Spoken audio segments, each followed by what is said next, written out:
অমৃত খাব লাগিব আৰু অমৃত পাবলৈ বেলেগত ঠাই নাই সাধু সংগ অনুসৰা শ্ৰৱণ কীৰ্তন কৰা পৰিহৰা পাখণ্ড আচাৰ বেয়া বাদ দিব লাগিব বেয়া বৰ সোনকালে কাষে দি যায় সেইকাৰণে কৈছে তেজ দুৰ্জন সংসৰ্গম বেয়াক আগতে বাদ দিয়া বেয়াক বাদ দিলেও তুমি অকলশৰী হবা ভজ সাধু সমাগম সাধুৰ সমাগমত বহা পাৰা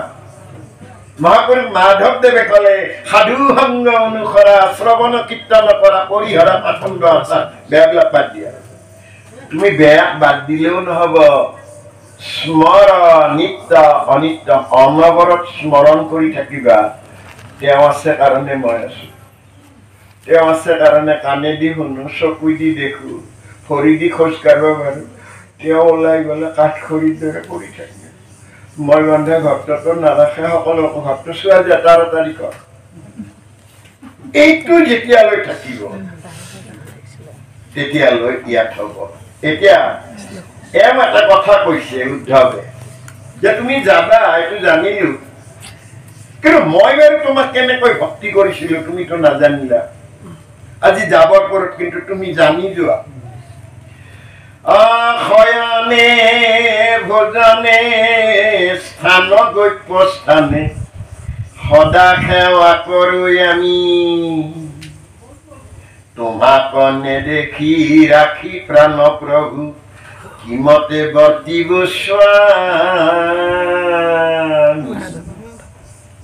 মই শয়নলৈ গলে মই বিছনাখনলৈ চাই মই ভাবো গোটেই দিনটো চকু জুৰিৰে বাকি নাচাবলগীয়া চালো কাণ দুখনেৰে কিবি নুশুনিবলগীয়া শুনিলো জিভাৰে ক'ত বাকি নকবলগীয়া কথাবিলাক কলো চৰণ দুখনেৰে ক'ত বা নাযাবলগীয়া স্থানলৈ গলো এতিয়া তোমাৰ কোলাত শুব আহিছো প্ৰভু তুমি যদি মোৰ জীৱন ভাটিটো টানি ৰাখা মই এটা নতুন দিন পাম আৰু যদি ভাটি এৰি দিয়া এই মোৰ শেষ প্ৰণাম মই এনে ভাবে তোমাৰ ওচৰত ৰাতি টোপনি যাব আৰু কি শয়নতে নহয় ভোজনত খাওঁতে মই খাবৰ কোন হাত দুখনে ৰান্ধি বাঢ়ি দিলে হাতখনেৰে নিলো মুখখন মেলিলে মুখখনক কলো তই খালি নে মুখে কলি মই কিয় খাম আহাৰ কাৰণে মুখখন মেলি দিছো দাঁতক সুধিলো তই খালি শিলৰ দৰে বুজি নাপাওঁ আকৌ আহাৰ কাৰণে মই চালি কৰি দিছো জিভাক কলো তই লৰা চৰা কৰিছা জিভা কৈছিল লৰাটো হয় চাদু এটা পাব খুজিছিল ভিতৰৰ ফুটা তৈ দি সোমাই গৈছিল আল জিভাডালে কৈছিল মই সাক্ষী দিব পাৰো মোৰ পাত দি ভিতৰে গৈছিল নাৰী কেইডালে কৈছিল মই সাক্ষী দিব পাৰো সৌকে ভিতৰত গৈছিল তেতিয়াহ'লে আমি লওঁ আমি নাখাওঁ উজনিলৈ গলে আপোনালোকে পাব চাউল মুঠি ললেনে সিজোৱা মুঠি ললেনে অন্ন মুঠি লোৱা হলনে আমি নামনিত আহিলে কথাটো কব ভাত খালি না বোলে খালো ক'ত যা বিয়া খাব যাওঁ ক'ত যা ভোজ খাব যাওঁ খালি খাওঁ খাওঁ আমি আচলতে কোনেও নাখাওঁ আমি লওঁ প্ৰসাদ মুঠি দিও আপোনাক কব লওঁ খাপ বুলিতো নকয় তেতিয়াহ'লে আমি লওঁ এই লওঁতে আপুনি কেতিয়াও মূৰে কপালে হাত দি থকা বোলে কি আজি পাথৰত নগলি কেনেকৈ যায় আমাৰ এওঁ মানে গেছ শেষ হৈ গ'ল তো আধা কুটীয়া হৈ আছে তাকে খাই ভাবি আছো হয় না আপুনি চিন্তা কৰিলে মেচিনত দিছে যাতে কাম কৰিব মেচিনে বনা গতিকে আমাৰ এই চিন্তা এওঁ সেইকাৰণে কৈছে ভোজন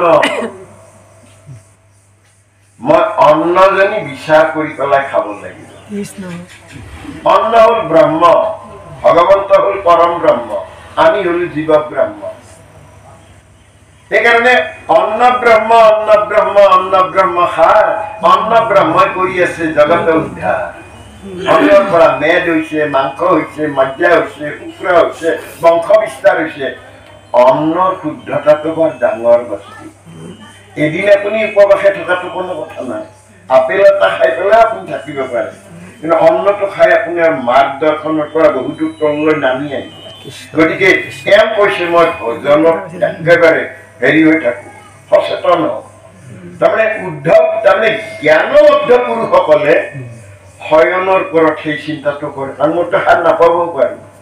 এয়ে মোৰ শেষ নাম কোনে জানে কত মানুহে ৰাতি শুওঁতেই ঢুকায় গতিকে মইতো ঢুকাব পাৰো সেইকাৰণে মৃত্যু স্মৰণ দ্বিতীয়তে ভোজনত স্নান কৰোঁতে সদায়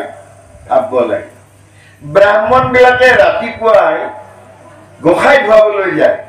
ৰামাৱলীখন গাত লৈ কিন্তু যিটোক ধুৱাই সি কাঠৰ হ'ব পাৰে শিলৰ হ'ব পাৰে তামৰ হ'ব পাৰে সোণৰ হ'ব পাৰে কোনো এটাইতো নামাতে হলেওতো বছৰে সদায় ধুৱাই আছে তেতিয়াহ'লে আমি কাক আনিছো ধুৱাবৰ কাৰণে তেওঁকে কাৰণ তুমি প্ৰাণপ্ৰিয়তম পৰম হৃদয়দেৱ প্ৰাণ প্ৰভু পীতাম্বৰ আছে তেওঁ আছে তেওঁক ধুৱাব আনিছো তেওঁক ধুৱাব লাগিলে তেওঁ বাৰে বাৰে কৈছে কিন্তু যে মোৰ কিন্তু আগতে ভৰি ধুৱাবি আজি আমি আহি পোৱাৰ লগে লগে চৰণ ধুৱালে অৰ্থাৎ চক্ষুই আদিত্য নাহিকাই বায়ু কৰ্ণে দিশ জিহ্বাই বৰুণ বাক্যে ব্ৰহ্ম মুখে পদ্ম কণ্ঠে সৰস্বতী হৃদয়ে বিষ্ণু নাভিয়ে পদ্মনাভ লিংগে প্ৰজাপতি গুহ্যে মিত্ৰ চৰণে বিষ্ণু মোৰ বোলৰ এখন এচব তেওঁ ভৰি দুখন তেওঁ তেতিয়া গা ধোৱাৰ আগতে মই ভৰি দুখন ধুৱাই ল'ব লাগে চৰণ দুখন ধুৱাব লাগে চিন্তা কৰিব লাগে এইটো নৰৰূপী নাৰায়ণ এইটো পানীটো জলৰূপী নাৰায়ণ গুৰুজনাই ক'লে নাৰায়ণৰ নাম লৈয়া শুদ্ধ কৰো আমি চিত্ত নাই তাৰমানে তুমি গা ধুওঁতে নাৰায়ণ নামটো স্মৰণ কৰা তেওঁকে ধুৱাইছা তেওঁৰ দ্বাৰাই ধুৱাইছা তুমি পানীও তেওঁই জলৰূপী নাৰায়ণ নাৰা মানেই পানী তুমিও তেওঁই মই মোক ভগৱানলৈ ৰূপান্তৰিত নকৰোৱে নহয় মই কিয় ভগৱান নহয় সমস্ত ভূতৰে তুমিহে আত্মা সকলো ভূততে তুমি আছা গতিকে ইয়াত সেইকাৰণে কৈছে স্নানৰ সময়খিনি অকমান ভাৱনা কৰিব দিছে আজি ধুৱাই কালি বা ধুৱাব পাওঁ কি নাপাওঁ কাৰণ মই মৰাৰ লগে লগে ক'ব কালি ৰাতিপুৱা গা ধুইছিলো আৰু ধুৱাই নাপালা তেতিয়াহ'লে মই মোক ধুৱাব পাৰিম নে নোৱাৰিম মই মোক নহয় মই তেওঁ মইতো মই নহয় মোৰ নামটো লৈ তেওঁ আহিছে এইটো আৰু গপ্য স্থান এইটো গোপনীয় স্থান খুব দকৈ যদি ভাবি চায় অৰ্জুনে 18 দিনীয়া কুৰুক্ষেত্ৰৰ যুদ্ধত ৰথখনহে লৈছে এই ৰথৰ গৰাকী তেওঁ অৰ্জুনে এটাও বধ কৰাই নাই গোটেই যিমান বধ কৰিছে তাৰে উত্তৰটো দিছে নহয় বৰবৰীয়ে বোলে এজনে যুদ্ধ কৰিছে আমি বুজি পালো তেতিয়াহ'লে মই যি আহিছো মই ৰক্ষণ লৈছো জীৱন ৰক্ষণ পথখনো পাৰি ললো বন্তিও জ্বলালো মই বহিলো মোৰ সন্মুখত বাংময় মূৰ্তি তেওঁ নিৰাকাৰ নিৰঞ্জন মোৰ তাত আত্মাটো নিৰাকাৰ শব্দ ব্ৰহ্ম নিৰাকাৰ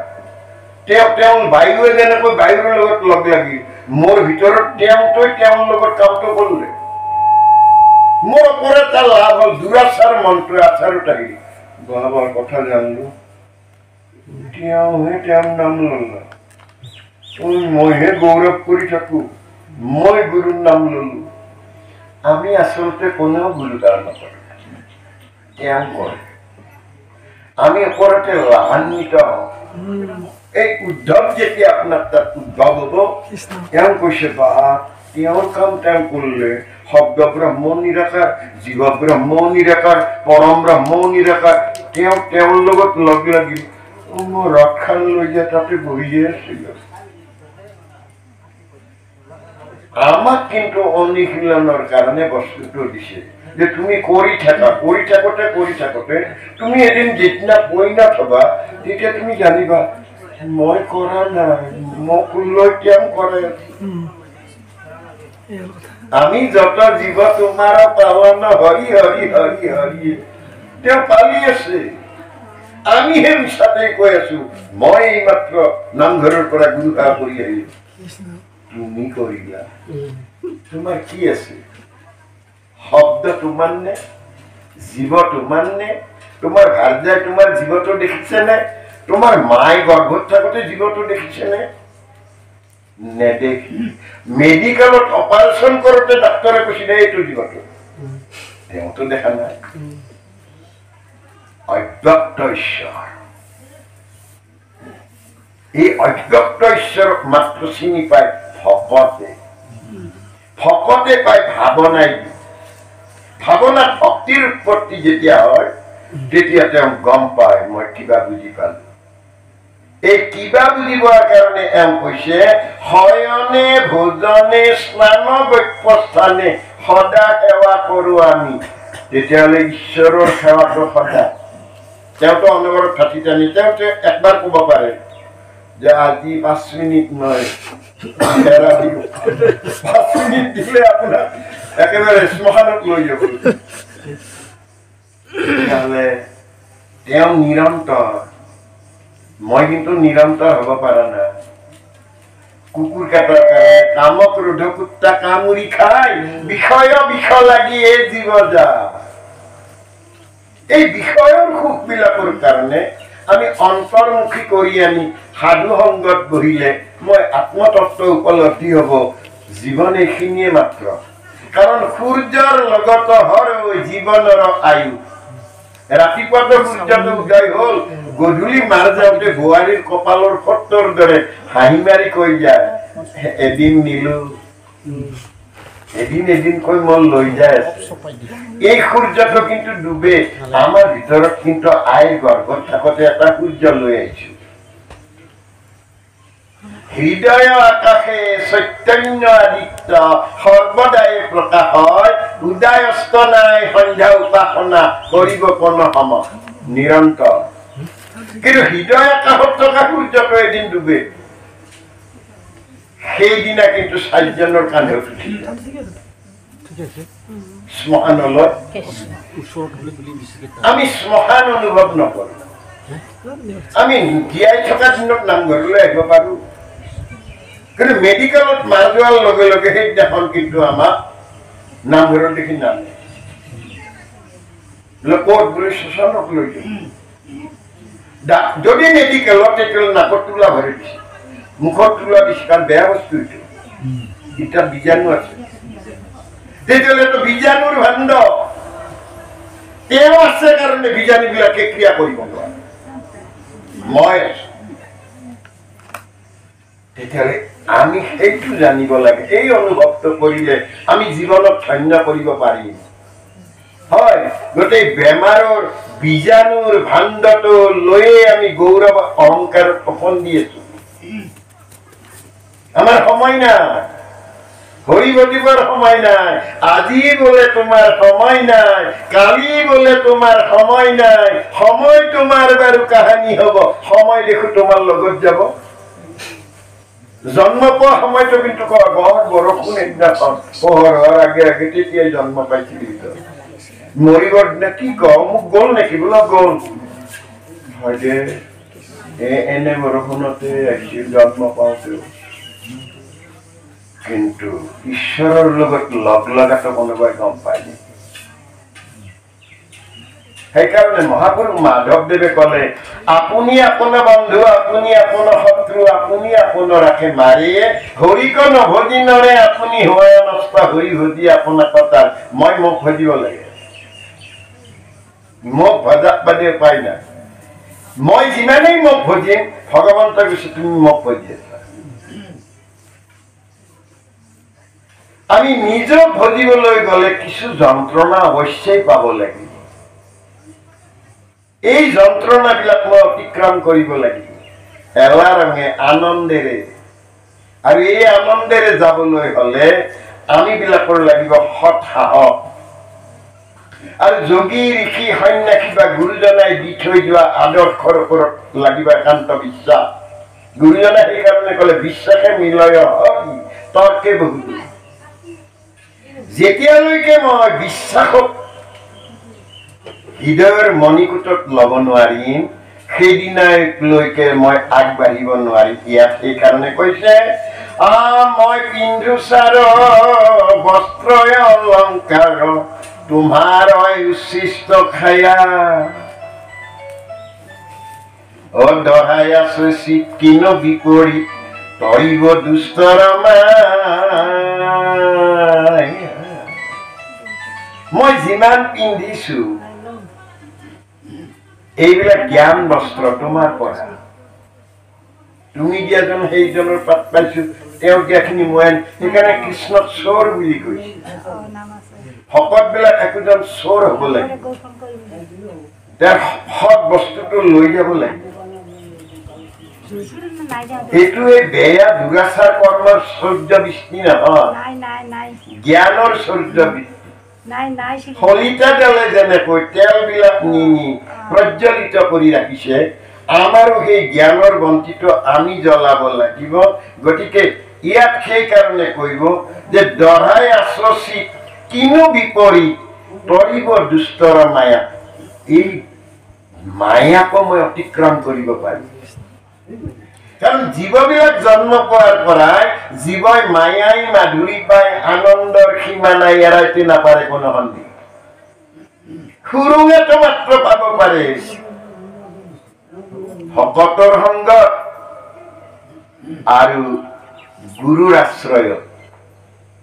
গুৰু বুলি কবলৈ গ'লে পিতৃদেৱ ভৱ মাতৃদেৱ ভৱ, যাৰ কাৰণে পৃথিৱীখন দেখা পালো। দ্বিতীয় আচাৰ্য, তৃতীয়ত কলে যে সেইজন কৃপাল গুৰু শংকৰদেৱ। যেতিয়ালৈ কৃপাল গুৰু শংকৰদেৱ কৃষ্ণ বুলি নাজানিম, তেতিয়ালৈ মোৰ আকৌ আন্ধাৰ আহি যাব। কাৰণ তেৱেই জগজন বন্দন দৈৱকী নন্দন জোহৰি মাল কংস, জগজন তাৰণ দেৱ নাৰায়ণ শংকৰ তাকেৰি অংশ। ঈশ্বৰ কৃষ্ণ কৃপাল গুৰুৰ ভেদ নাই। এই অভেদ বুলি যেতিয়াই পাৰিম, তেতিয়া তেওঁৰ জ্যোতিয়ে মোক সহায় কৰিব। ইয়াত এটা বৰ ডাঙৰ বস্তু